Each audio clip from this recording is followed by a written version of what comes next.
2021年新加坡书展暨第2届早报文学节的活动。为了促进交流，这场活动在就 Zoom 平台上注册的朋友提供同步口译。由于活动将主要以中文进行，请容许我先用英文提供一段指示，好让需要口译的朋友了解如何选择语言频道。This event will be conducted primarily in Mandarin. To promote interaction, simultaneous interpretation is provided for those who have registered through the Zoom platform. So for those of you in the webinar right now, you are now in the off audio channel. You may choose to remain in this off channel if the speaker is speaking in the language that you understand. Otherwise, please click on the interpretation tab at the bottom of the screen and choose the language that you wish to hear. By default, after choosing the audio channel, you'll be hearing the interpreter at 80% volume and the original language at 20% volume. If you wish to hear the interpreter at 100% volume, please select the interpretation tab again and further click on Mute Original. So if you encounter any further problems, please seek help through the chat box. 那希望大家下来就是能少受语文的限制，共同来参加一场有建设性的讨论。那今天的节目由新加坡国立大学中文系、云茂潮中华文化研究中心和早报文学节联办，属于文学翻译的第2场活动。我是新加坡国立大学的曾昭成，很高兴能在这里为大家主持这场讲座。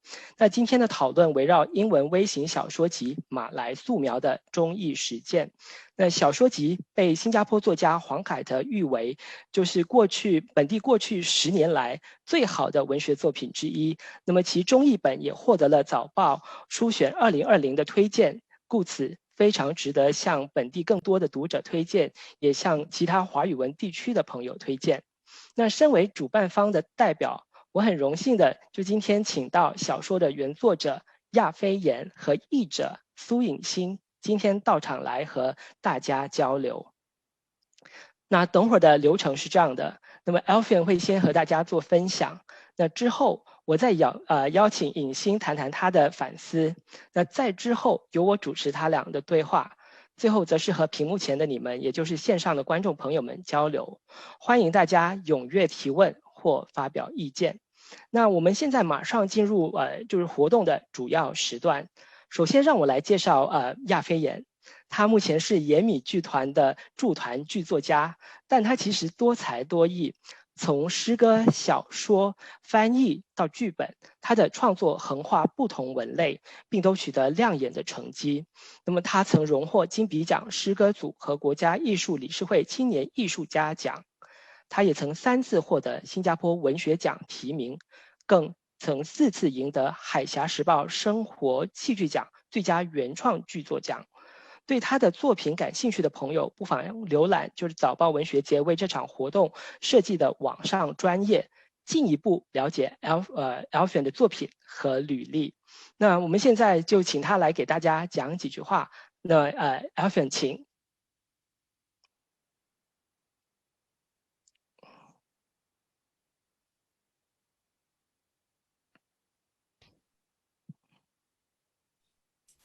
Okay, hi everyone. Thanks so much for joining us on this afternoon. I'm going to start by talking a little bit about the book that we're going to discuss today, which is Malay Sketches. So I'll start by showing you the cover of the book itself.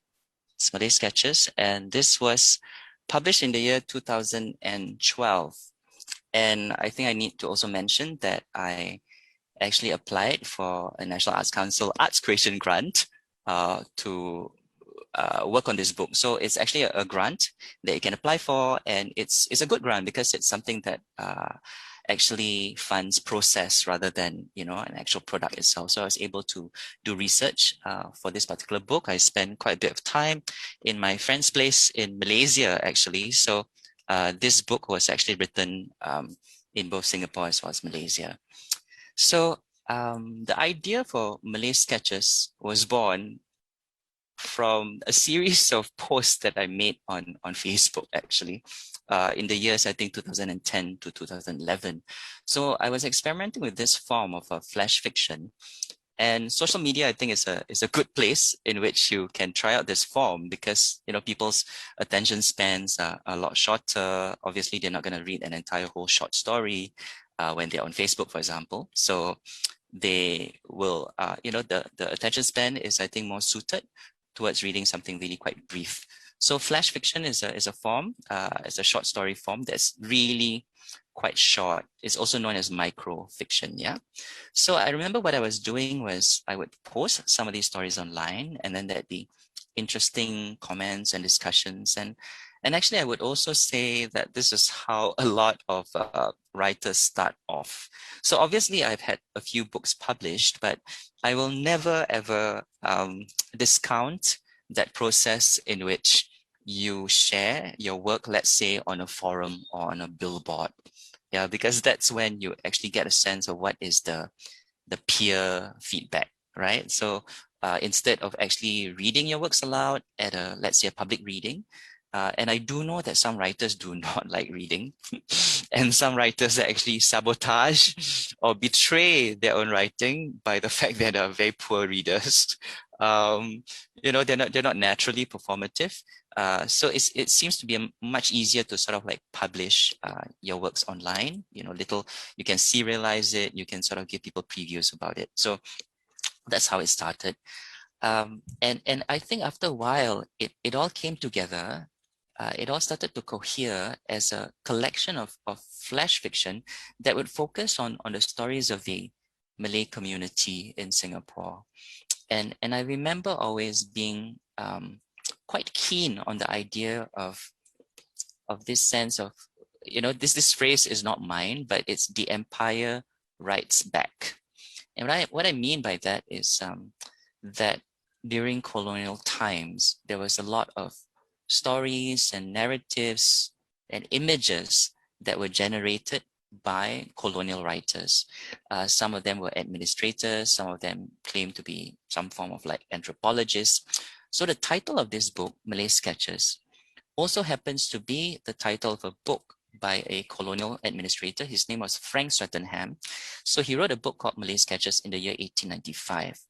So why was it necessary for me to write something in response or to counter some of the things that he's written? And I think to explain that, to understand that, I think it's important to maybe take a look at some of the stuff that he has written, right? So I'm gonna share with you maybe a few lines from something that Frank Swettenham has written, and this is one of his most notorious essays, yeah?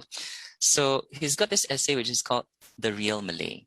So I'm gonna read a few lines, and I think you understand why I felt this urgent need to kind of like write back. Okay, so it's written, the real Malay is short, thick-set, well-built man with straight black hair, a dark brown complexion, thick nose and lips, and bright, intelligent eyes. His disposition is generally kindly, his manners are polite and easy. Never cringing, he is reserved with strangers and suspicious, though he does not show it. He is courageous and trustworthy in the discharge of an undertaking, but he is extravagant, fond of borrowing money, and very slow in repaying it. He takes an interest in the affairs of his neighbors and is consequently a gossip. He never drinks intoxicants. He's rarely an opium smoker, but he's fond of gambling, cockfighting, and kindred sports. Okay, and then he goes on and he will say, at the same time, he is a good imitative learner, and when he has energy and ambition enough for the task, makes a good mechanic. He is, however, lazy to a degree, is without method or order of any kind, knows no regularity even in the hours of his meals, and considers time as of no importance. Okay, so I would say that, yeah, so that's the end of that little passage there. And obviously, if you read Edward Said, you will recognize that writings like this were all part of this whole system, which Said describes as Orientalism. So it's about the production of knowledge about the colonized people. Yeah, and I think they were really responsible for perpetuating certain kinds of images of the supposed native. Yeah, so if you read someone like Syed Hussein Alatas, for example, he's got a very important book, I feel. It's called The Myth of the Lazy Native. And Alatas examines all these kinds of depictions and sees the ways that they have perpetuated, certain stereotypes about the Malays. So I would say like the whole notion of Malays being lazy and not having a sense of regular time and not being punctual and all that, I think is really related also to these things that were manufactured by colonial observers and writers during that time. So Malay sketches, I think, came up of that kind of, I would say, a decolonial kind of impulse. Yeah, a way to lay claim to my own means of representing myself and representing my own community. Yeah. And what's interesting is also I have included an epigraph that was used by Swettenham himself when he was writing the book. And he actually says this: "The tale of these little lives is told." So this is an epigraph in his Malay sketches. Yeah, "The tale of these little lives is told. If I failed to bring you close to the Malays so that you could see into his heart, understand something of his life, then the fault is mine."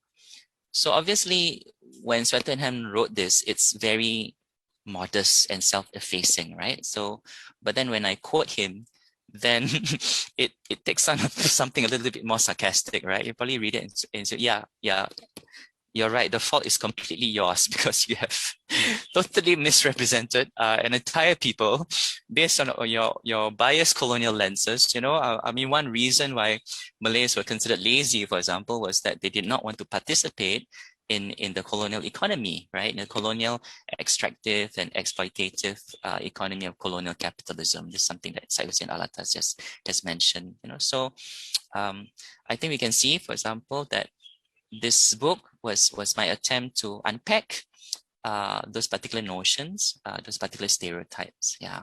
So what are the stereotypes I feel that the Malay community is facing in Singapore today?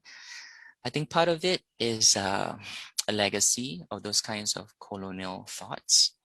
Part of it is also, I think, but then we also have to ask ourselves, right? Why is it that some of these legacies also persist in modern day Singapore? Why is it that we seem to have decolonized? Why is it that colonial writers are not so dominant and influential in present day Singapore? Why do certain stereotypes persist?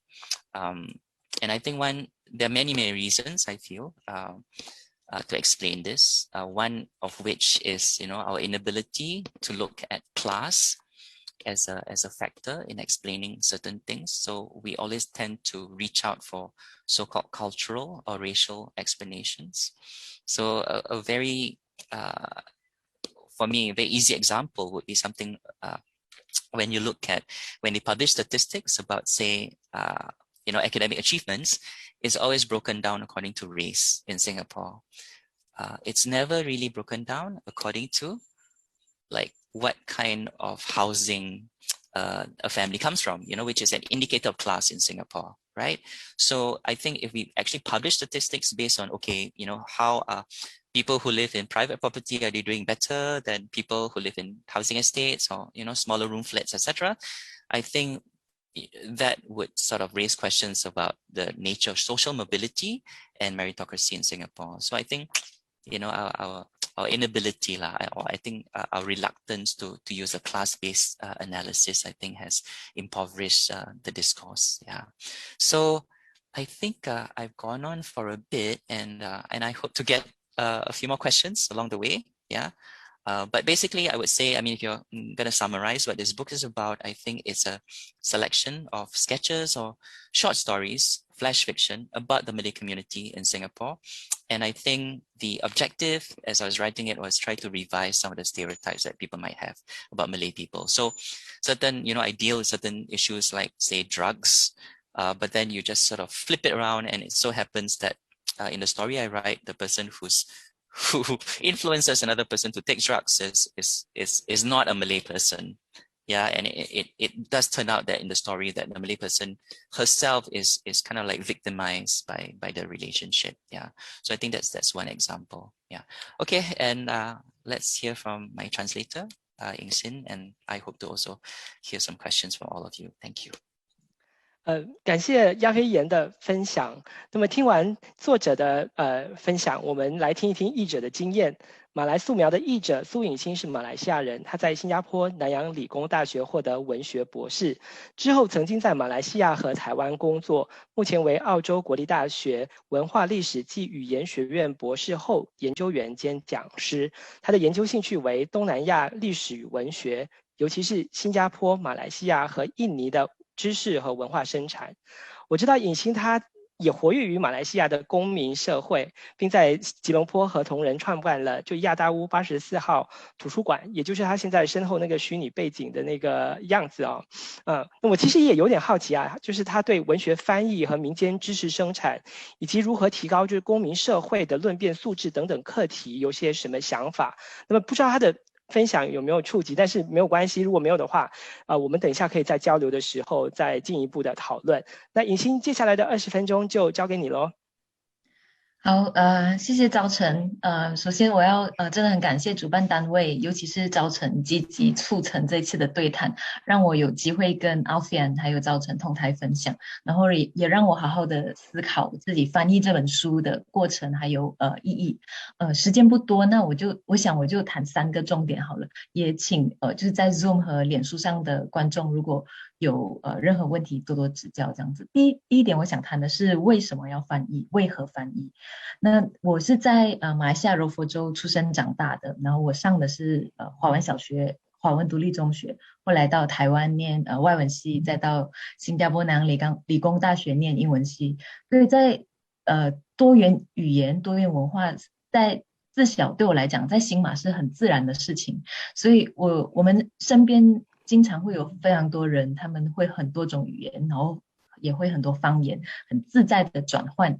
所以对不少新马人来说，翻译其实是一种日常的活动，我们日常都在见证翻译在进行中。所以我们每天见到的人跟物很多都是多余的。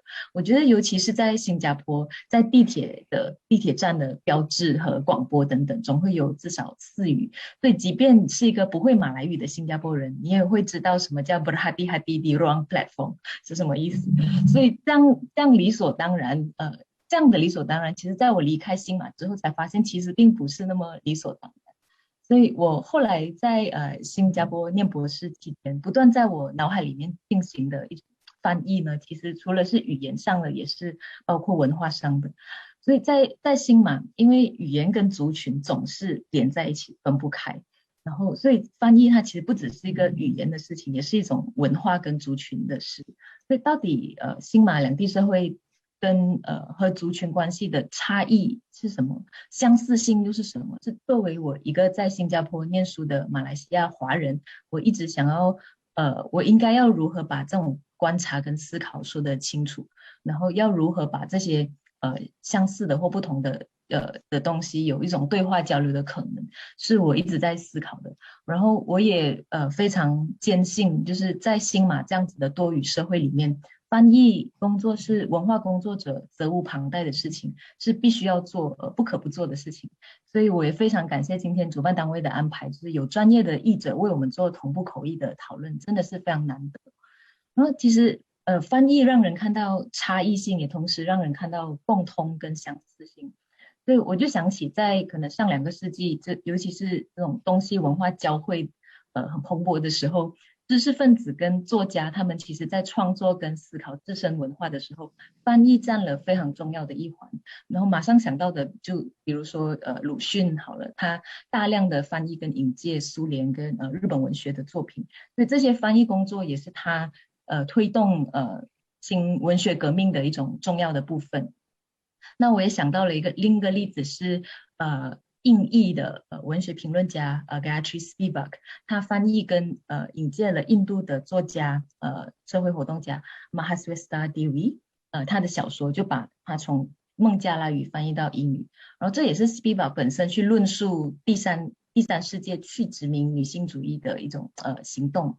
那回到本地呢，我就想到被誉为马来新文学之父的Munshi Abdullah，他在19世纪的时候其实就是莱佛士的那个翻译嘛，然后他也曾经把可兰经跟圣经翻译成马来文，所以在大量接触跟翻译西方知识制度概念的时候，也影响了他怎么去判断马来社会的封建人民的生活困苦的这些原因，所以他就觉得其实是马来王室，也就是 Raja Lara 他的腐败跟残暴导致的。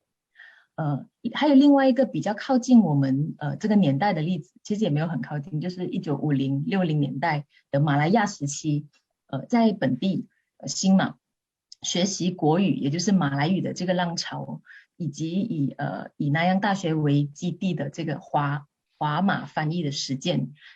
比如说像李全寿、廖建玉、廖玉芳、杨桂怡，还有现在仍然很积极翻译的陈妙华女士等等，他们翻译其实是因为要为这个刚独立的国家马来亚，还有之后的马来西亚，就是尽一份力，就是有一种要团结。就即便就现在我们有了一个团结各族人民的国语了，那他们想要参与在这个国家建设里面，所以当我翻阅他们的杂志啊文章的时候，会发现他们经常提起一个马来谚语，就是叫达格纳玛嘎达塞样，不认识就不会爱上。所以或许我们可以说，翻译它的目的往往有一种政治性，会想要促成了解，或者想要掀起一场革命，或者想要反省自己的文化或社会。但是除此以外，文学翻译本身呢，它其实也要去兼顾修辞跟美学。那我自己接下马来素描的翻译任务，其实很战战兢兢，因为文学的翻译门槛很高。然后可是在这之前，我阅读马来素描，其实第一印象就是非常有亲切感，很让人喜欢。所以压力就在过程中慢慢的减少，反而是非常享受。然后我在澳洲国立大学这边也让我的学生念马来素描的一些小说，他们也非常喜欢，所以是一本很亲切的小说。那我待会儿会再谈谈这个过程的部分。那第二点我想谈的其实就是我刚刚谈了为何翻译嘛，现在想要谈谈为谁翻译，就是我的翻译对象是谁。所以或许有许多朋友会问，在新加坡理应大家都会英语，那为什么还需要把马来素描翻译成中文？然后我的对象是谁？我的读者是谁？然后在马来西亚，其实也同样会有人认为说，马来语是国语，大家理应会这个国语，那为什么还需要翻译？我觉得这个现象很有趣哦，就是在我们这样的一个多语国家里面，一方面呢，有人觉得我们必须要做更多的翻译来了解彼此。可是另外一方面，也有人认为，那我们应该要有一个共同语，一个 common language， 才能够更良好的沟通与理解。所以，那我们不应该鼓励翻译，反而应该鼓励大家共同学习一个语言，学习跟使用同一个语言，才能够更好的了解。在新加坡的话，这指的就是英语；那在马来西亚指的是马来语。所以在马来西亚，经常有人拿印尼做例子。所以觉得像印尼一样，所有族群都用 Bahasa Indonesia 这个通用语是最理想的。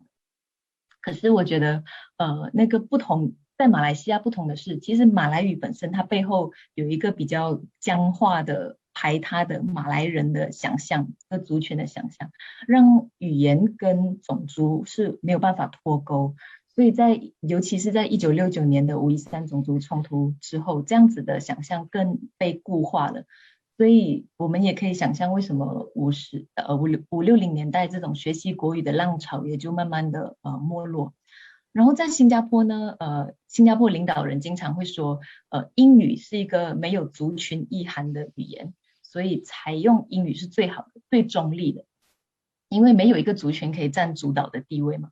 那经过了这么多年，我想我们大家都知道，这些背后的这些政策当然有它的合理性。有它的有效性，可是底下肯定有很多被牺牲的声音，所以就形成了这种有多数语言、少数语言的这样子的分野。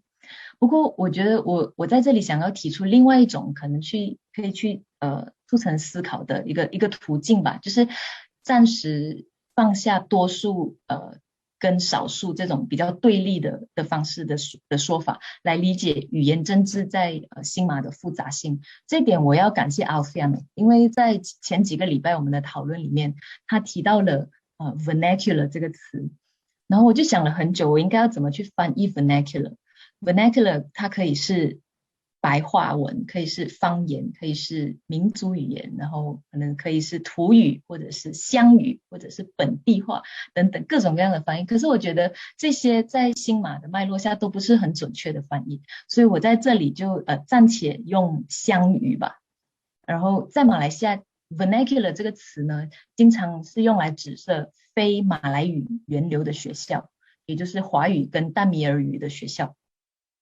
所以在我跟 Alfian 的对话里面， Alfian 就提问说，这种乡语杂志 vernacular paper vernacular press 会不会是一个echo chamber 一个回声房这样子，因为只有特定族群特定语言的人才可以进去这个房间里面，然后这就导致了在同一个国家的其他人没有办法参与这个讨论。所以我想 Alfian 会提出这个问题，其实是因为他自己没办法读到导报上面各种各样有趣的讨论，然后他就觉得他很想要参与，可是没办法，所以有一点被排除在外的感觉。那这就让我思考，到底 vernacular 对应的是什么东西呢？我就想说，它对应的应该是national 国家的，或者是 official 官方的这样子的一个关系。所以如果是这样子的话，我觉得 vernacular 本身它应该是要有一种进步性的，因为它抗衡的是更大更自上而下的那种力量。可是那为什么 vernacular 让人家感觉到它是排外的呢？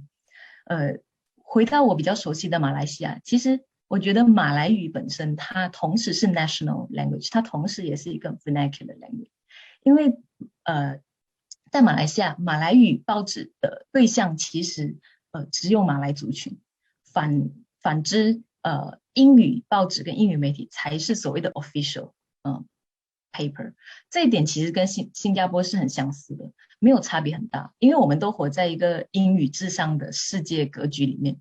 所以其实我不是很赞成有一些学者可能会把马来西亚的英语文学说成是少数文学，因为相对于马来语来说，英语在马来西亚是少数。我是不太同意，因为我觉得英语怎么可能会是少数呢？同理，我觉得在就是华语跟中文在这个世界上，我们要怎么说它是一个少数语言呢？有这么多人在用这个语言，所以其实我觉得好像换位思考，那个多数跟少数就不太能够成立了。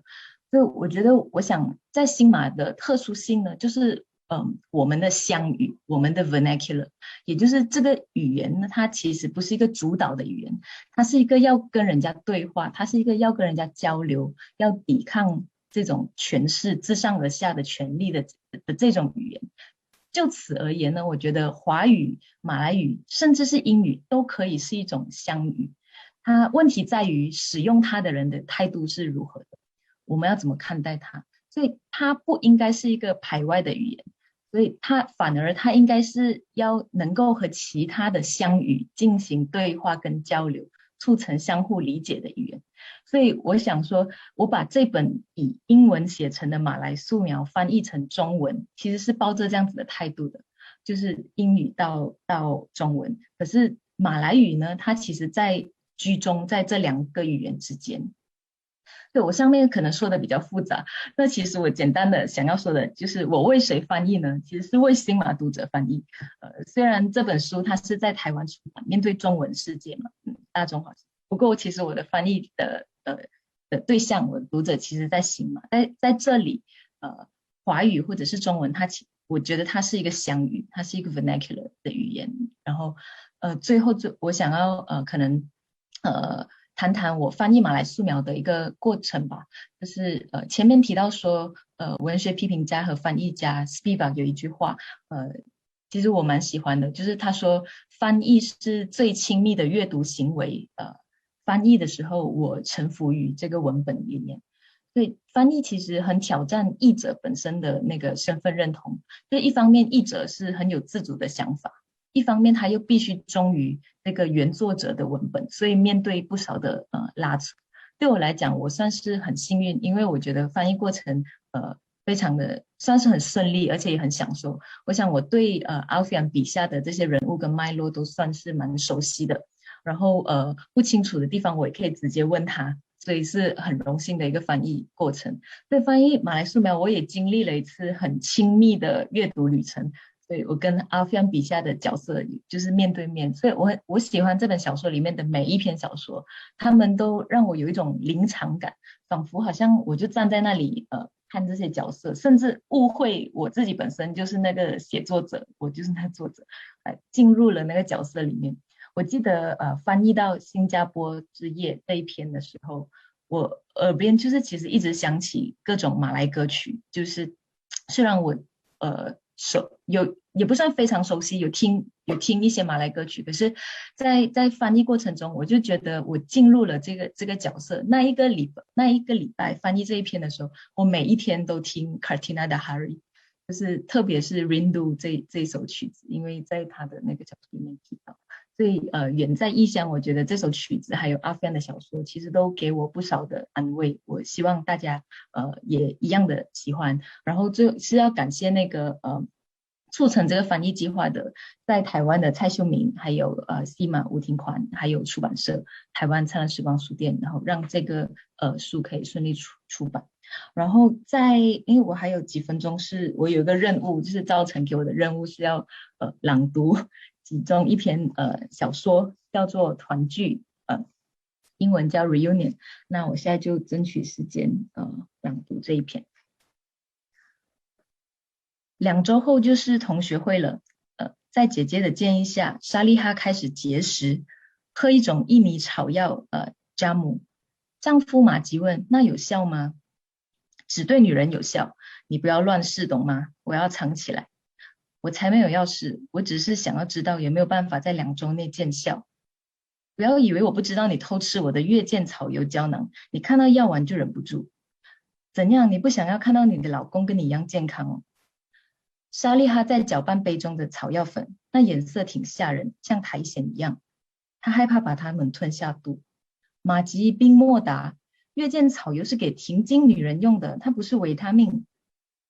莎莉哈知道同学会让马吉感到不安，当年他可是最受欢迎的校花之一，这地位并不是靠他参加哪个重要的课外社团得来的。在马来西亚王后要来访学校的消息发布以前，事实上他并不知道同学们是怎么注意到他的。年级导师问他是否愿意在王后来访时代表学校献花。那时新加坡刚在2个月前加入马来西亚联邦，他们学校作为岛上第一所马来语中学，对于王室到访有特殊意义。莎莉哈后来发现校内流传着一份非正式的提名名册，而他的名字是最多人提到的。2周后他们坐上车准备出发，莎莉哈发现马吉身上有香味。马吉除了会为周五的祈祷在衣服上抹檀香精油以外，他从来都不知道马吉还会为自己买香水。莎莉哈突然问：“你记得王后来的时候吗？”“记得，怎么了？她叫什么名字啊？”“我不记得了，是 B 字头的，是不是 Beda？” 莎莉哈捶打丈夫的肩膀：“别这样，我在开车。”“那算什么名字啊？ Beda 像是在甘蹦卖炸鱼饼的女人的名字。”“可是那真的是 B 字头啊。”“好吧，到底是怎么回事？”莎莉哈提起这事，正是要马吉记得那一天的她15岁，为了这个场合穿上硬挺的白校服，辫子上还绑上了蓝色绸缎。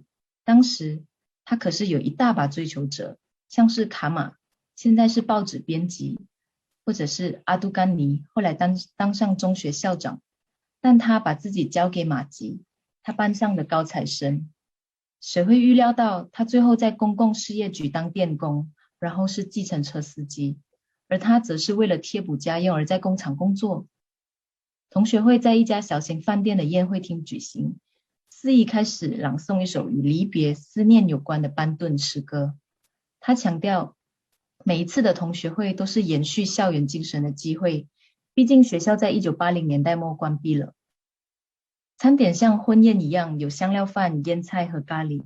让莎莉哈很满意的是，自己被邀请摆姿势拍照的次数比马吉多。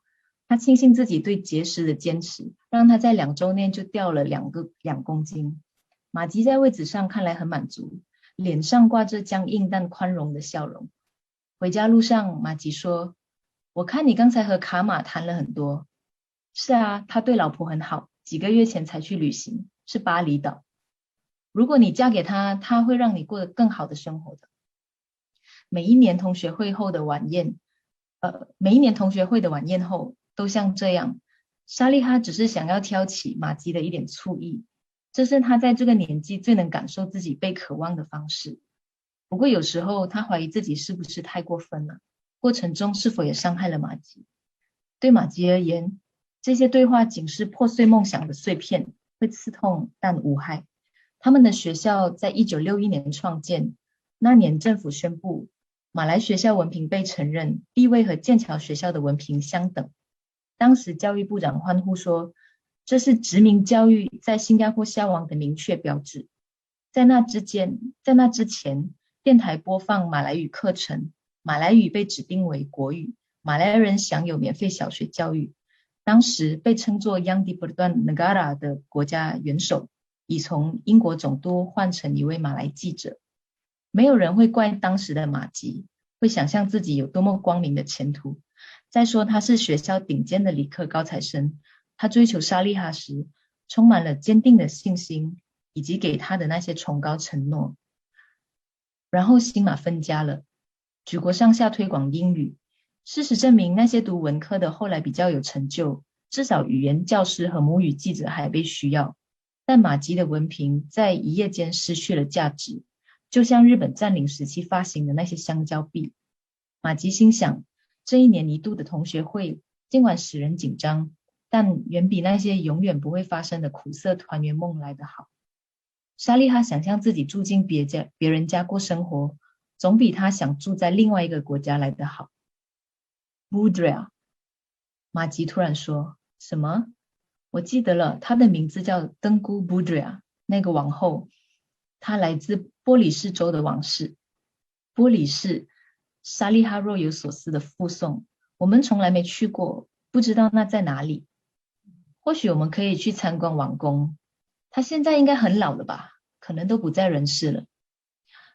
谁在乎那王后啊？我根本没注意她，我只在意那位献花的公主。沙利哈转过头去，马吉知道他肯定是无法克制的张嘴而笑。他突发奇想，明天买完早餐回家时去一趟花店吧。谢谢。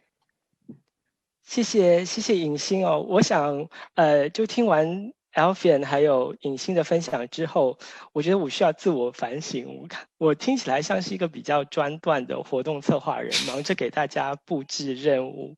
那么其实我其实的确是有私心的，就是请尹欣念出这篇小说的时候，我疏忽觉得它其实跟新加坡华校生的故事非常非常的类似，就有许多共通的地方。那么整本小说《马来素描》在我看来，它搭建了文化的桥梁，就促进了华文读者了解就我们马来同胞的生活世界，就打破外界对他们的这些刻板印象。而像尹欣念出来的团聚这样的故事，对我来说就披露了就马来族社群成员他们和我们华社当中比较熟悉的关于华校生他们的故事在历史经验上的那个共通之处就被带出来了。那么如果想多了解就马来文源流学校的兴衰，我在这里想推荐一本最近刚刚出版的一本新书。那么不知道能不能请姿杰帮我亮一下那个图文简报。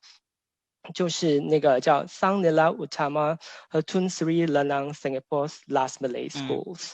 那么这是一本刚刚出版的书讲的其实是新加坡最后的2所马来文源流的学校。那么我不知道，就是我还没有机会跟Alfian 就印证说他的就团聚这篇故事的现实背景和灵感来源是不是来自于这2所学校的毕业生，但是里头收录了一些毕业生对政府关闭这2所学校的感受。就读起来对我来说就和华校生对华校在本地凋零的那个感受非常非常的相似。那我这里就不再饶舌了，我也不啰嗦，那么我觉得大家可能更想听两位讲员的交流。我们现在就进入交流的时间。那么请颖欣跟Alfian 之间可能相互提问。哪位先来？是 Alfian。 Sure.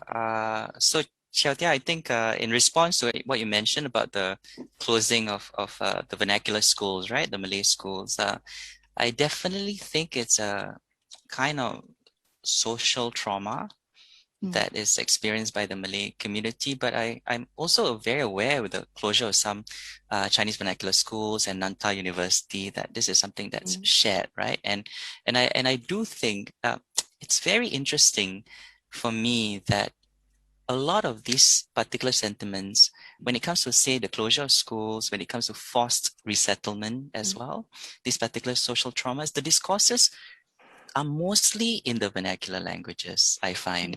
So you'll find a lot of Malay literature, for example, talking about, say, the loss of the kampongs, where they grew up in, the loss of particular street names. So those particular losses, it's interesting for me that they have not really made their way in a significant manner in the corpus of English literature in Singapore, right? So I think this is interesting because then I think those who are sort of who are exposed to English media, English literature, and all that are unable to access that particular trauma, unable to understand that pain also. Yeah, so I think it's interesting. So a lot of Malay literature really sees, let's say, the separation as a moment of such great sorrow, and a moment in which brother is torn from brother, and almost like the way that the Dutch and the British carved out their spheres of influence, right? So just drawing that line. And then Riau to the Dutch, and then Johor and Singapore to the British. So again, with the separation of Malaysia, and I think only recently when we've had like translations and all that, I think publishing companies like Epigram and all that have been quite active in that. We've been able to kind of understand that. Yeah. So I think for a long time, a dismissal of the experiences of people from either the Chinese community and the Malay community as to, why you always sort of like stuck on the past, and why can't you move on? Can't you see that, Singapore is so developed right now? I don't think there's been a proper accounting of what we've actually lost in that, in developing, in achieving the level of economic prosperity that we have right now. And I feel that the reason for that is that the narratives of that kind of loss and trauma, a lot of it is kind of sequestered in those linguistic communities. Yeah. And that I think is an argument of why it's so important to translate these works, outside of those circles. 我回应一下，就是我完全同意刚才就是亚非言说的，就是这些关于就是失去学校的这种创伤的经验，很多时候都被困锁在自己的这种就引申叫做乡语，我会把它叫做民间语文的论述和叙事当中。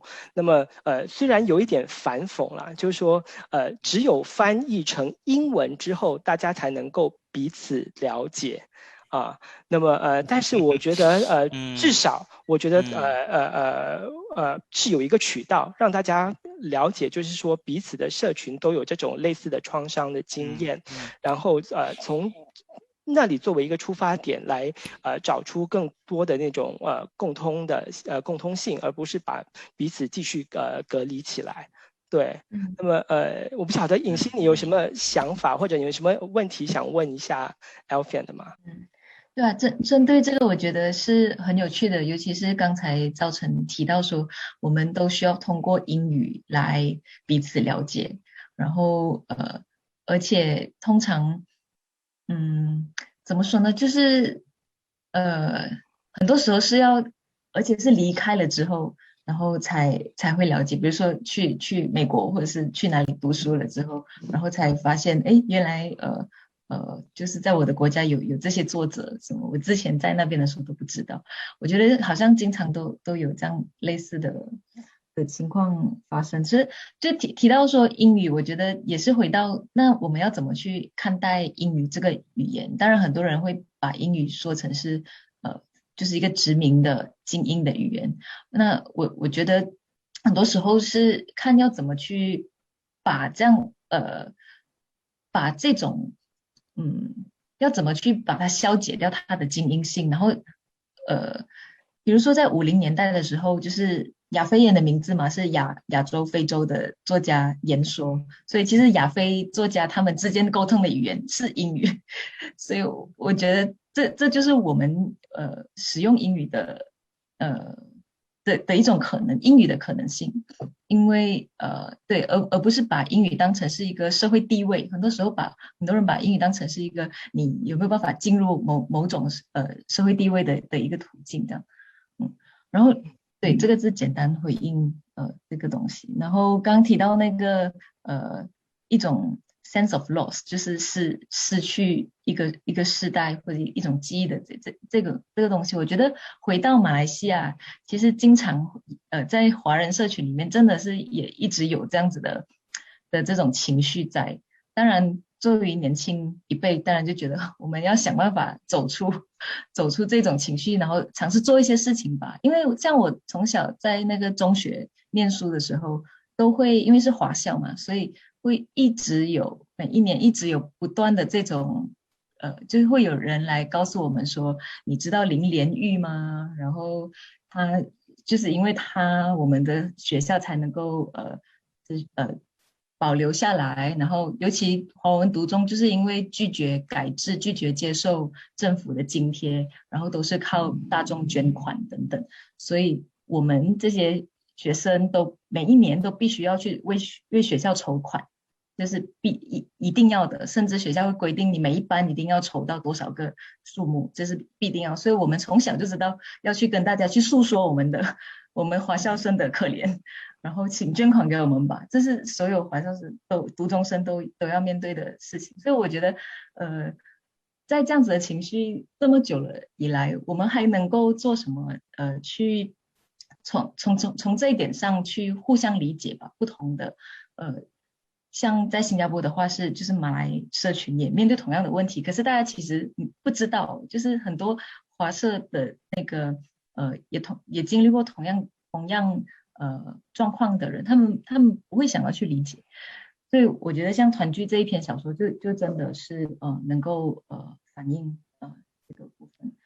对，拉展。对，如果就是有问题的话，其实我之前有跟阿菲安提到说，想要听他谈他小说里面对身体的那个描写。因为我觉得阿菲安很有趣的是，他是大概我在近年就是他是一个弃医从文的作家。他原本念医科，然后他弃医从文，就是这个是大概很少我在新马大概可能没碰过吧。所以他的小说里面就是其实有很多医院的场景，有很身体很深入的描写。然后我觉得想要听阿菲安说多一点，尤其是他在新加坡这样大家都说是非常非常务实的社会里面，他竟然会弃医从文，然后是为什么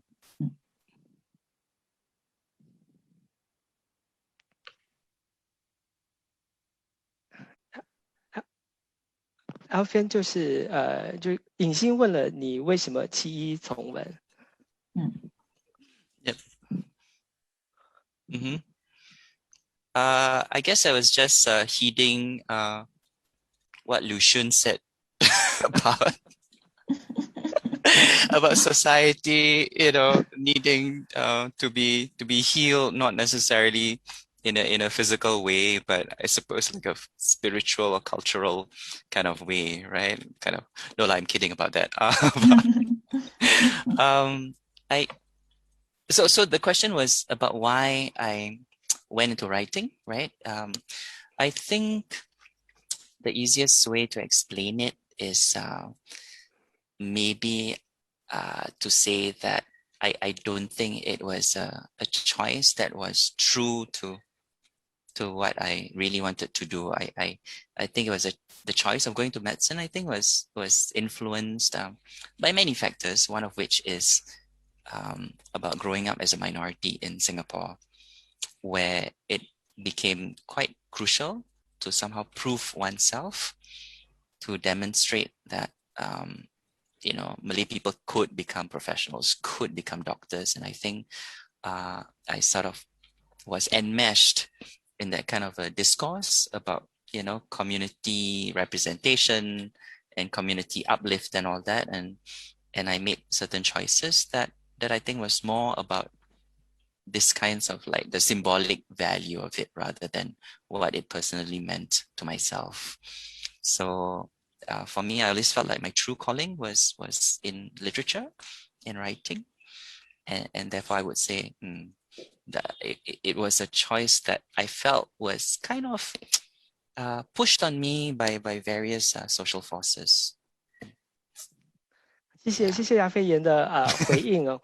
那么其实因为我们今天时间有限，我在想说我们3个人的那个聚谈可以变成我们私下可以另外再约，因为其实我看到就是我们 Q&A 的那个区块那边的一些问题已经陆续进来了，或者我们先跟观众朋友交流好吗？那第一个问题是我刚才不小心就是错误归类，然后把它变成说已经回答的那个范畴。那么我们先来看就是书展的读者这个问题好吗？就是他想请问颖欣，就文学翻译除了就要达到信达雅的标准之外，你在过程当中有没有什么也特别留意的？比如说怎么避免带入你自己的文学观或个人判断？那么你是不是通过跟作者讨论来设法避免这个情形发生？我觉得这问题里头有好多假设啦，让你可能需要拆解一下。就是你在翻译的过程当中有没有带入你自己？你可以直接回答。对，这有一点困难，因为对啊，就是其实做文学研究大家都知道我们要怎么去了解客观这个东西，所以我觉得也只能够说我在翻译的时候是我会选择翻译这本书，当然也是因为有文学观跟价值观的判断。我不会，就其实如果不是Alfian的话，在这个阶段我其实可能暂时不会翻译一本文学作品。所以我觉得在这个翻译之前，我就已经先有了一个我自己的一个文学观、文学的喜好跟取向。那在翻译的过程中，我觉得其实比较不是价值判断的问题，而是怎么去忠于那个语言本身。然后刚才也有跟Alfian提到的，就是我会尽可能的把所有的那个他写到的东西都翻译出来，不会去删减。但是有时候这个东西它就需要有一些取舍，比如说原本很简洁的句子，我必须要把它加长，尤其是中文可能还需要断句。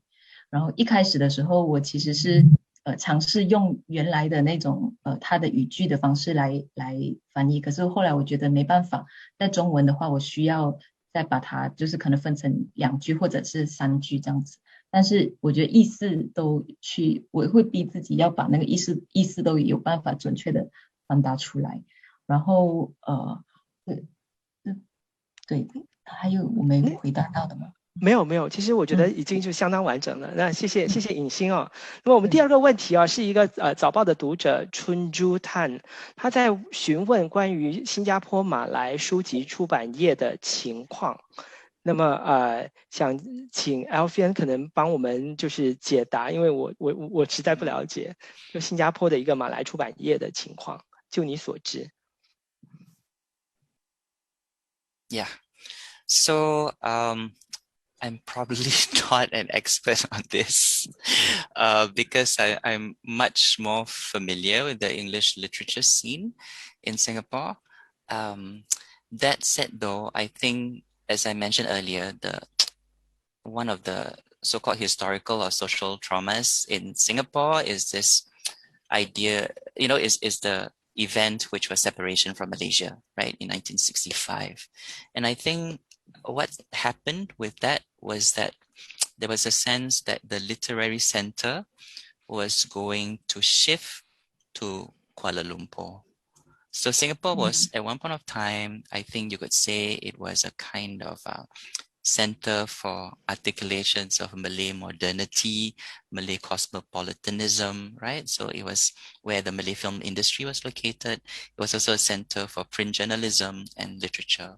But I think after separation, there was a sense that if you were going to make it big as a writer, then I think you would have to somehow publish in Malaysia, get into the Malaysian market. So I would say that the situation, I think, is not very promising. I think when it comes to Singaporean Malay literature, there is a sense that it's been peripheralized by these kinds of historical unfolding, and that the center has been relocated elsewhere. I do sense also with like some Malaysian Chinese writers, there's also a sense that, maybe you need to publish in Taiwan, for example, if you want to get a larger readership. So I do think the idea of being peripheral to what is Malay literature that exists in Singapore Malay literature, and I think not a lot of readers as well. So obviously, with increased English proficiency, a lot of younger Malay readers prefer to read English. I think they think that there's a larger variety of titles. And also there's, I think, some kinds of stereotypes about what is Malay literature. They have this impression that it's going to be quite didactic, quite old-fashioned. It might not resonate with them so much as an older generation, for example. So I think these are some of the impressions that people have that make them kind of turn away from it. And I would say, I think it's possibly kind of maybe sustained in schools through the study, so it's still at a kind of like elite level. I don't see a kind of popular literary readership as I've observed in Malaysia, for example, where there are very interesting publications that look at, say, what is pop fiction in Malay, right? There's also pulp fiction in Malay. There are all this, I don't know, I mean, it's popular fiction, right? So kind of like weird romantic genres about, my boyfriend is an ustaz, and like stuff about, all these stories that try to reconcile modernity and what it means to be a good Muslim, for example. And I think I see, but they're like romance novels, right? So like, what is an Islamic romance novel? How do you, and I think a lot of young readership, take to that, but I don't see the same situation happening in Singapore. 谢谢亚飞言哦，我不知道我是不是自己处在一个阶段，就是刻意在寻找跟马来朋友的共通性，但是我每听到就是马来朋友在分享这些他们的故事或者他们的观察的时候，我就会发现其实跟新加坡的华社有很多相似的地方。因为刚才亚飞言谈到的这个就是马来文创作青黄不接的现象，找不到读者啊什么的，其实也是新华文学的困境啊，就是我们新华文学也面对同样的一个问题，就是就非英语的创作嘛，就是一般就困锁在学校，老师可能会组织一些同学，那么很多时候那些比较好的文学的课程都是在比较好的学校进行。那么慢慢的这些可能学习能力稍强的同学，他们有其他的选择，那么慢慢的可能也就放弃了文学的创作。当然这个故事是讲不完的，所以我也就不多说了。那么我们进入下一个问题啊，就有一个书展的读者翁包炫，我觉得他应该是Alfian 的粉丝吧。那么他其实在想问就是 Alfian 说，你会考虑给儿童写故事吗？就比如说华尔的，就 Oscar Wilde 呀，你会考虑写儿童文学吗？Wow. So good question. I do think that it's a very specialized form of literature. Yeah, and I have to say I really respect people who write, for young readers. I think there's a lot there which is not just where you have to write something just pedagogical or educational, whatever, but I think there really should be an understanding of the psychology of the child. There should also be, an attempt to never underestimate the child, right? So I really feel unless I have sufficient training in this, I really need to immerse myself in the world of children to understand their curiosities and how they manage their feelings and all that. Unless I can really do that, I feel that for the moment, I'm not equipped as yet to write children's books. Yeah. 所以听Alfian 说，就可能暂时没有计划，就是要写儿童文学那我觉得可能对我们所有人来说都是一件遗憾的事情吧，因为我们都爱看他的文学作品。那我们继续下一个问题就是有一个叫 Luca 的那个观众，他其实在首先跟 Alfian 分享一些资讯就说关于微型小说这个文类其实在新加坡的1980年代和1990年代曾经也有不少的新加坡华文作家从事这方面的创作，包括就是工薪阶层就工人阶级的作者。那么他觉得那么后面那个部分我不是特别理解。那么但是他想问的问题其实是就是说，除了就是马来素描之外，有没有其他的就是英文方面的就是微型小说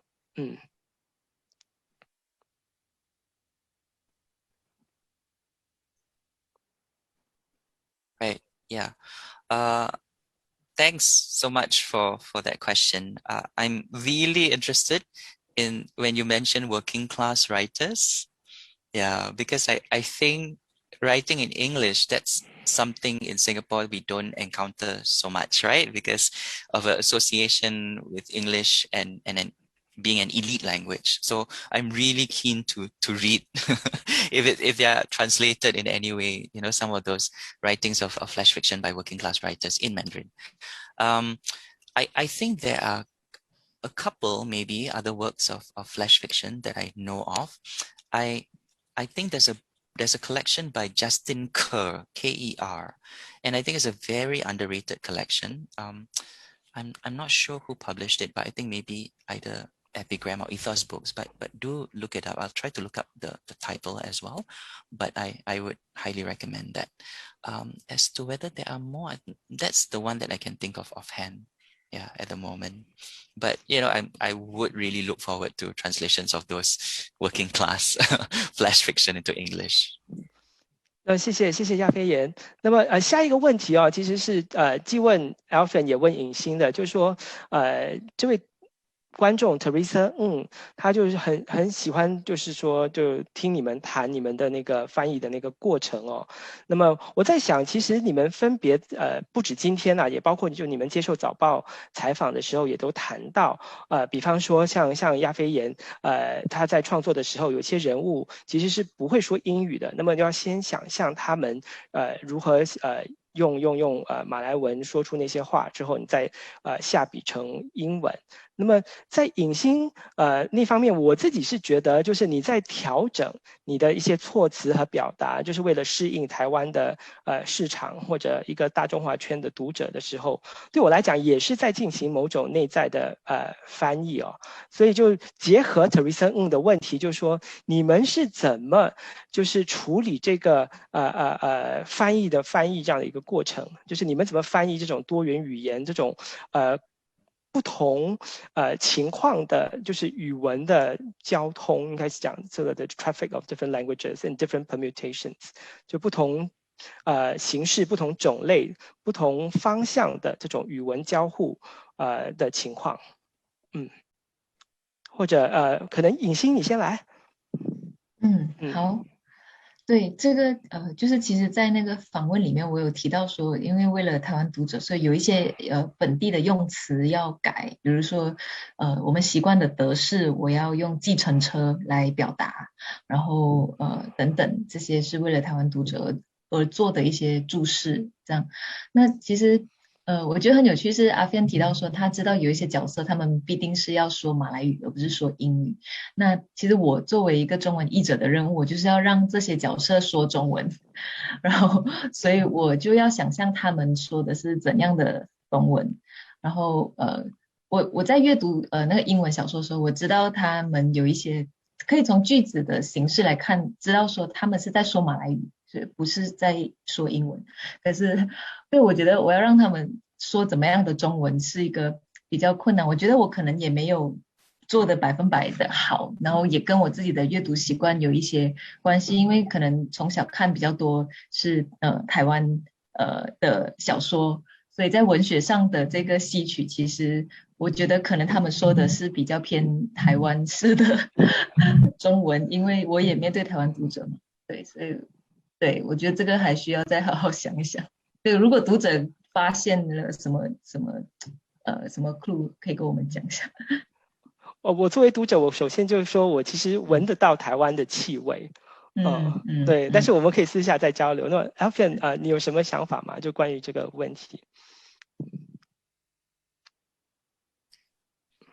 Yeah, so I would say it's interesting. I think one of the wonderful things actually in growing up in Singapore is that we are exposed to multiple languages. So definitely for me, when I was writing Malay sketches, some of the characters I had a sense would think in Malay and would speak in Malay, right? But then, of course, as the whole text is in English, I have to render it in English. So it was an interesting process where I'm thinking the character's thoughts first in English, and then I have to find myself inhabiting this character and then trying to rephrase it in Malay. And if the character is having bits of dialogue, then obviously the character would speak in Malay. Then I will verbalize it, speak it aloud, how would it sound like? And then after that, kind of like back translate it into English. So it does become quite a circuitous process, but at the same time, I think a very productive one, because we are dealing with the question of how does language render, say, consciousness? How can another language carry or communicate what you are saying in another language? So I don't think I did it so much in Malay sketches, because sometimes that kind of translation strategy can be a bit jarring, right? If I were to translate something in Malay into English. So I'll give you an example. So one of the features of Malay grammar, which I really like, is this thing called reduplication. So when you repeat a word, so the word jalan means to walk, but when I say I want to jalan-jalan, it means to walk as recreation, to walk for leisure, right? So when I say tidur is to sleep, but I want to tidur is to just take a nap. So there's a sense that when you reduplicate it, it's something a bit more recreational. Yeah. So if I were to sort of preserve that in English, if I say something like, let's go walk, to say, let's go jalan-jalan, right? I mean, to some readers, it will kind of like stick out and call attention to itself. But I at the same time, I won't completely say that this is something that I won't do. It's something that I might, try in the future. I think another thing about translation is that it's not just about making yourself understood by another person from a different language community. I think the other crucial thing about translation, and I think why it's so important, even though we might have a lingua franca, is that you're experimenting with the language. You're pushing the limits of that language. You are trying to see what happens to language when it borrows terms, when it borrows the rules even of another language. And how can that language be changed? And how can you even sort of like lay claim to that? And that's why, there's this thing called Singlish, right? Which is what happens when we're sort of like mixing and borrowing and appropriating from at least 2 or more languages. 谢谢亚飞言。那么接下来2个问题啊，我选了就是请颖欣回答。那么其实恰好都是2个从事历史研究的朋友问的问题。第一个是我的历史系的同事就明达，他在想请问颖欣哦，就是他人在台湾，所以问一个关于跟台湾有关的问题，就是台湾近年来的新南向政策的关系。那么台湾的出版社会不会比较关注和翻译出版非中文的新马文学作品？所以这是第一一个问题。那么第二个问题是就秀敏就是促成这本书出版的秀敏的提问，他想问说马来西亚华人是怎么阅读这本马来素描的，对马来素描这本小说有些什么回应。那么一个题目是关于台湾，然后另外一个题目是关于马来西亚华人的。那么请颖欣就是跟我们分享好吗？好，就是谢谢两个问题，就是关于出版社是否比较关注翻译及出版非中文的新马文学作品，我觉得是有比较，因为有比较多钱了嘛，所以而且我想在新南向政策下来，可能我有一点批评，就是一直以来他们都太依赖在马来西亚的侨生在做这些事情，所以一当这个其实第一次的南向在90年代，然后到现在的第二次新南向建中其实已经是多少20年了嘛，10几20年，但是台湾有没有对东南亚有更深的了解，然后培养出对东南亚甚至新马的研究有更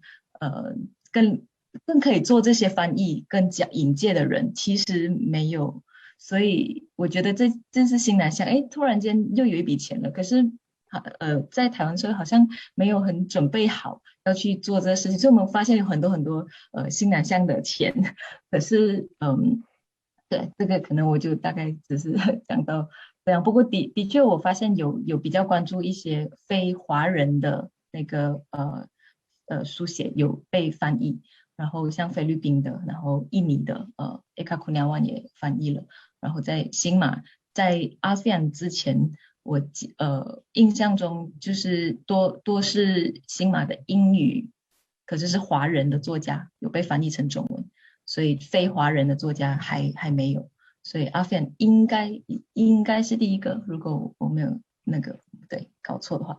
然后秀敏的问题是关于马来西亚华人如何阅读马来素描，对马来西亚素描什么？对，是这个我在我的圈子里面看到的是，都反应都很好，很热烈，然后大家都很喜欢，然后也没有想到说原来我们也可以看到这样子的小说，原来新加坡的马来社群的状况有这么多可以对照的地方，然后所以我觉得我看到好一些就是书评啊什么的，大家都觉得很可以去那个 relate， 所以销售状况也蛮好的。谢谢颖欣的就是分享哦。那么下一个问题，我想同时也就是问 Alfian 还有颖欣，就是有一个不具名的参与者，他在提问说，新加坡有没有可能成为一个翻译中心哦？那么将所有不同国家的作品，我相信也是不同语文源流的作品，就聚集起来成为一个翻译中心。但是我想稍微就是扩展来做一个提问哦，你们觉不觉得就是说，在一个地方，比如说像新加坡这样的一个地方，有4种语文并存，就等于是对一种多元文化主义的尊重是不是？我自己的想法是说，种种迹象显示，我们的官方还有民间其实经常就觉得说，有4种语文就好啦，那么我们这样子其实就非常的 multicultural， 非常的就是多元文化。那么我们这样很容易就可以做成一个中心，但是这个中心真的有实质吗？你们觉得呢？你们觉得或者说你们觉得这样的一种思维模式有什么问题吗？有没有什么反思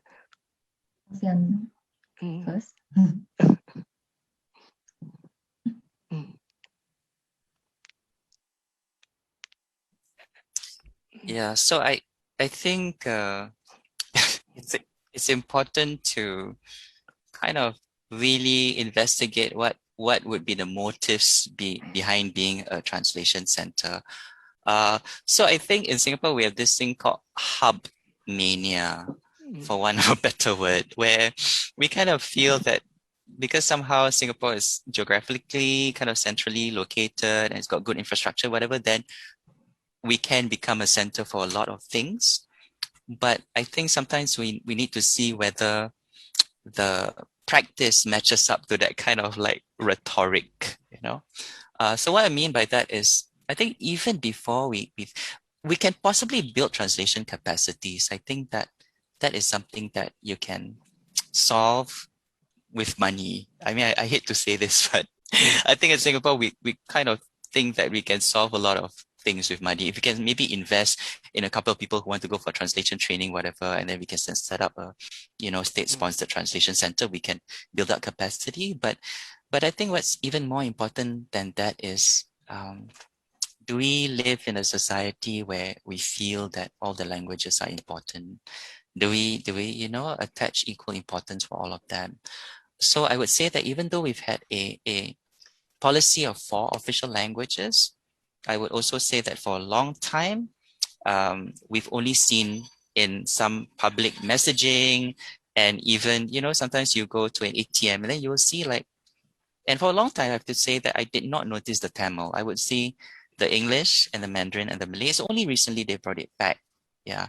So I think unless we can see that these 4 languages are equally important and that they should not be slotted into a kind of hierarchy based on, let's say, the numerical presence of each community, then, and that also there's all these translations across those languages. So let's say Tamil to Mandarin, Mandarin to Malay, unless we've reached that stage, I think we can't really call ourselves like a center for translation.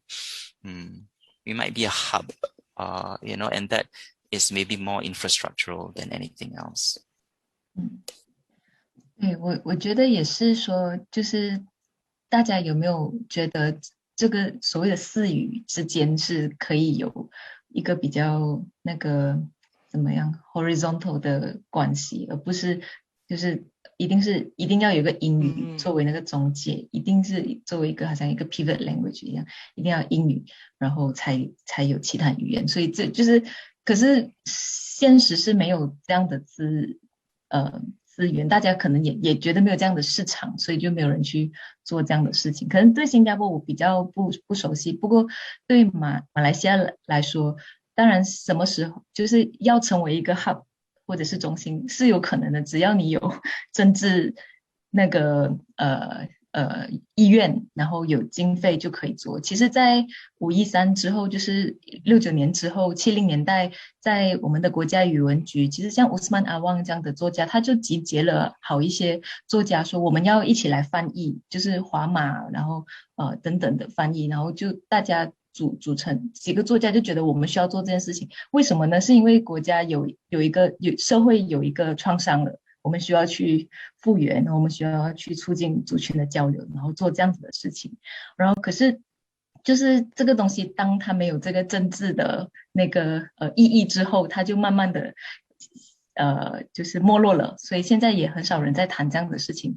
然后在马来西亚，当他们要找马来作品的中译，其实他不会往内找，他不会往找。其实有这么多马来西亚华人可以去翻译马来作家的作品，他们往中国找，就是去跟中国签约，然后说要翻译这个马来作家作品，然后要中译去中国。所以我觉得就是对于这样子，就是我觉得其实马来素描的例子也是一个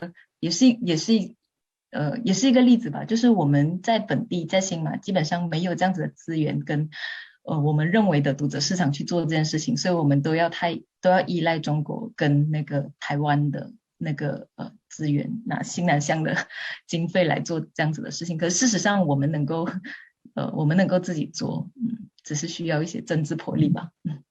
谢谢颖欣的分享。那么下一个问题就是有一个出展的读者烟创，他其实想请就是 Alfian 谈一下新加坡马来文创作相对于马来西亚的应该是马来文创作，还有印尼文创作，就三者之间的关系，可能和我觉得差距应该是相当明显的。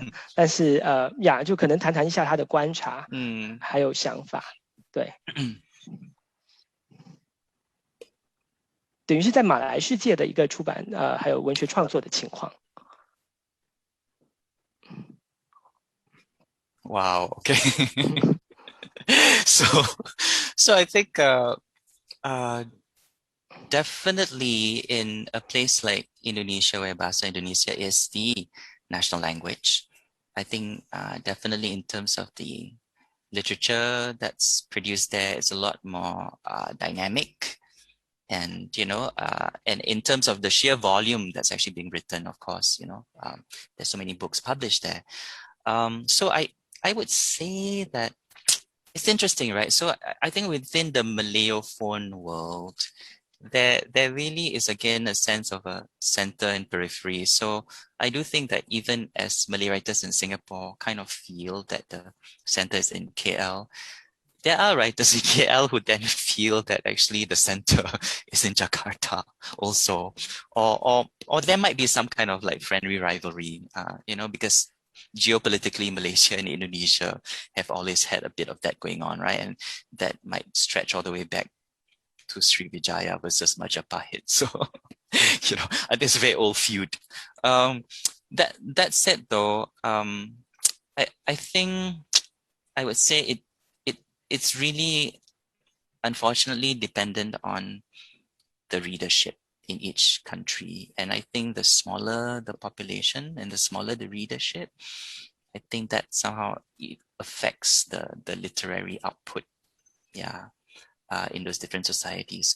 I know some people hold on to certain impressions where they say, in Indonesia, it seems like the language that they're using is a whole lot more dynamic because they don't seem to have a lot of baggage about, let's say, loan words from English. There is a sense that the Malay that's used in Malaysia and Singapore is a lot more conservative in a sense that it will tend to reject loan words. And then it will say, oh, but there's a Malay word for this. Don't use it like that, don't just anglicize the language. But I think in Indonesia, because their colonial history has been Dutch, right, as opposed to British, then I think they don't have the same kind of baggage about being colonized by English, and in fact see English as a global rather than a colonial language. Yeah.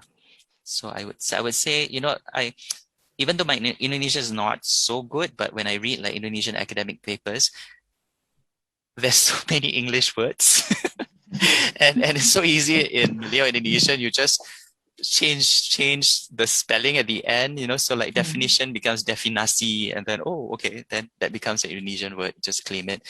So I would say that it seems to be a whole lot more heterogeneous in Indonesian for those reasons.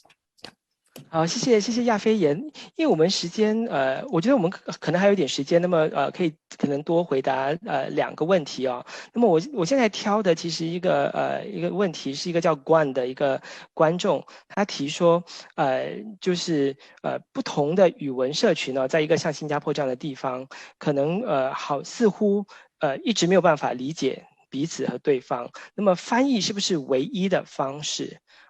那么我们还在翻译以外，等于是在语言之外吧，是不是还有其他的沟通和理解彼此的问题的一种可能性？那么想问一下 Alfian 跟尹欣的意见，在语言之外，在翻译之外，有什么办法吗？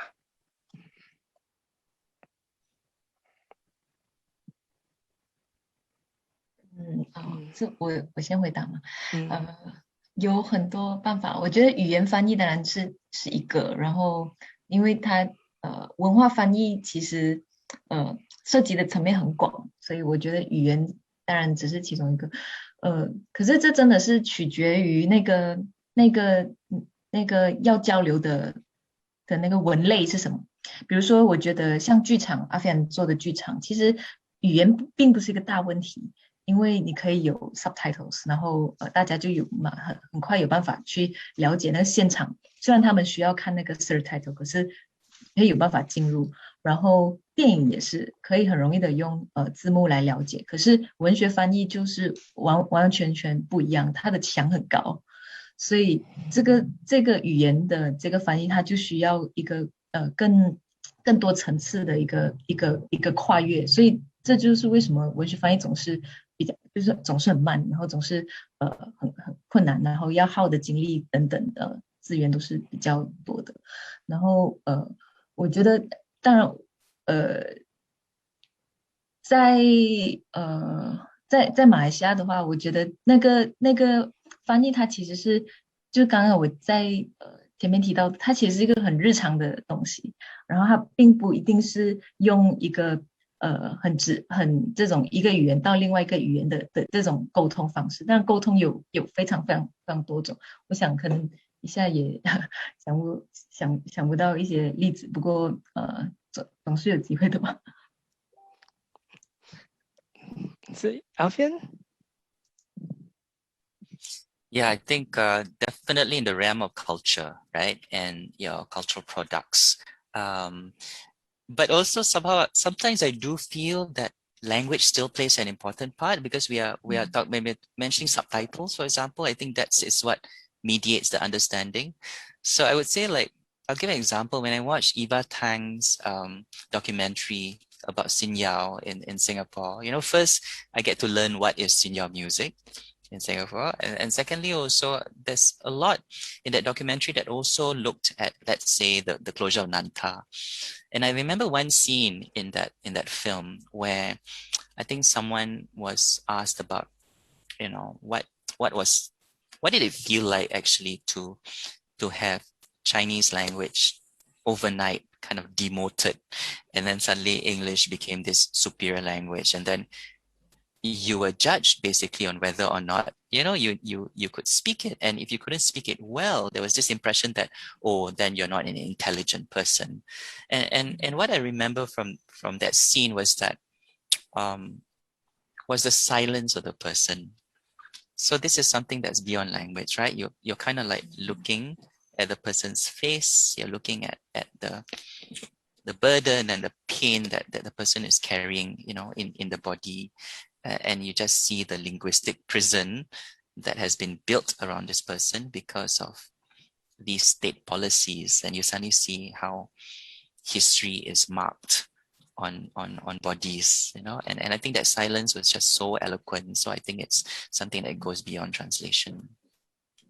谢谢亚飞言。那么我很简单的回应多一个问题，然后在最后一个问题我们就可能就要告一个段落了。就有一个书展的读者翁包炫在问说，书里面就是中英两个版本当中有没有一个词汇表啊，就是马来词汇的那种翻译的那个词汇表。那么我可以简单回应，就是英文里头是有的。英文版原著版本里头是有的 ，there is a glossary， 但是在中文的版本应该是以注释的方式出现吧，尹欣，对吗？就是在行文的注释方式，所以就是在词汇的那个标注或者说沟通方面，它以不同的形式出现，所以我们这边是简单回答了这个问题。那么最后一个想问尹欣还有亚飞言的问题是这个叫 Jeremy Lin 的读者的参与者他的提问哦。就是这本中译本，你们希望就是一个中文的读者可以收获到什么？你们就是说，亚飞言，现在你看到这本书有中文的版本了，那你希望读者就中文的读者可以收获什么样的阅读经验？那么尹欣，你作为译者又有什么样的期许？是不是可以跟大家说一下？那么作为就是这个活动的总结。Alfian.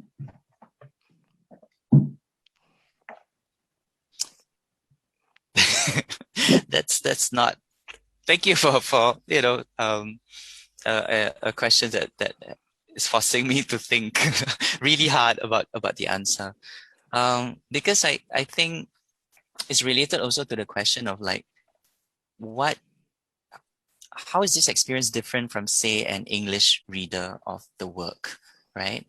And I think at the very least, I think this idea that all these characters can live or can inhabit this world, which is in Chinese, I think that's important, because I really do feel that we have to go beyond looking. So yes, realistically speaking, English is our lingua franca, and it has mediated communication among other communities.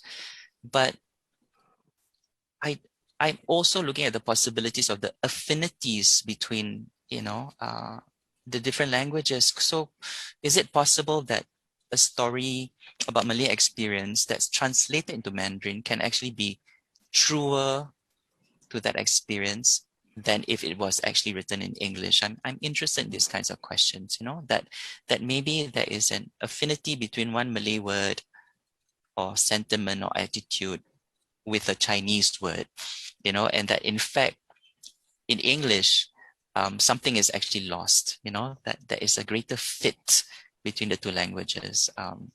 So I'm interested in those kinds of questions. But I guess just fundamentally, opening up something written in Mandarin and just encountering these characters, I think is something important for me, and conversely also to read something in Malay and also to not see a completely so-called Malay milieu and Malay world. I think that's also equally important. 谢谢亚飞言。尹欣，对，我其实也是觉得翻译这本书当然是想要很简单的，当然是促成理解，就是刚刚我提到的跟那么个打沙洋。可是我就一直觉得，为什么到了这50年后，我们还在跟闹的阶段，还在想要认识的阶段，就是为什么我们没有更深入的去理解？所以我觉得这个是因为好像社会常常在讲跨族群、跨语的交流等等，可是他们都是很浅的，就是我要有一些比较基本的沟通的那个。可是我觉得文学就不一样，用这种方式，其实你是尝试去进入那个思想里面，就是通过文学去进入马来人的思想里面，去了解他们的生活经验，他们怎么思考等等。我觉得这是很多华人这样说可能不好，可是我觉得因为我觉得作为华人小孩从小成长，然后即便是在马来西亚，这个懒惰马来人的这个迷思还是非常强的。然后而且就是对于马来语，就是不想去学习马来语，好像觉得马来语不是一个需要你去理解，不是一个你阅读，不是一个你去阅读知识去了解这个思想的一个语言，大家不会把马来语视为这样子的一个语言。然后我觉得通过翻译Alfian的小说是可以，希望大家可以读到，就是一个马来小说家，他可以多么的对于这些族群关系，对于性别是多么敏感，他去捕捉这些人的思想多么的敏感。然后我觉得其实是很多我们熟悉的作家里面做不到的。那我觉得尤其在这样子的敏感里面，反而可以反思自己，因为里面的一些华人角色，你就看得出他们就是他处于一种主导地位，然后是一个很有优势的族群。然后那在这样子环境生活的马来人怎么想，然后可以反省一下自己的那个优势在哪里。这可能是我觉得翻译我希望能够促成的一些对话。尹欣，我再追加一个小问题哦，就是有个春珠探的读者参与者，他之前也问过问题，但是他想了解你接下来还有没有其他翻译 Alfian 的作品的计划？接下来暂时没有，因为工作的关系。不过对，我还希望能够继续做翻译下去。不过对，暂时还没有。好，谢谢尹欣哦。那么我再回答就带两位讲员再回答一个问题，然后我们就总结今天的这个活动。就是有一位 Chris Al 的就是参与者在问说，要多了解马来文化，除了阅读Alfian 的书，还可以就是有哪些建议？我在想说就去找我刚才推荐的那本书吧，就是 The Last Malay Schools。我觉得那个可以是一个起点。那么另外一个我可以提供的建议是去找我们本地的一个出版社 Ethos Books 时代精神，它其实出版了一些马来文作品的英文翻译。那么也可以从那里开始去多了解，就是本地的马来文音译的马来文文学。好吗？那么我们今天的活动就到此结束，就很可惜因为时间比较紧，那么我们一直没有办法就是更好的开展某些讨论。我其实自己有很多的问题，那么我觉得我私下可能再约2位讲员再聊。那么感谢2位口译员，就是刘炳森先生和陈小玲女士。那么感谢2位讲员 Alfian 和颖欣，更要感谢各位出席。那么疫情当前，那么还盼各位多保重身体。那么没事可以到书展的线上书店浏览购书。那么没有别的事的话，那也不妨留在家里多多阅读。那么希望我们在未来还有其他的机会相聚，那么畅谈。那么再见。谢谢。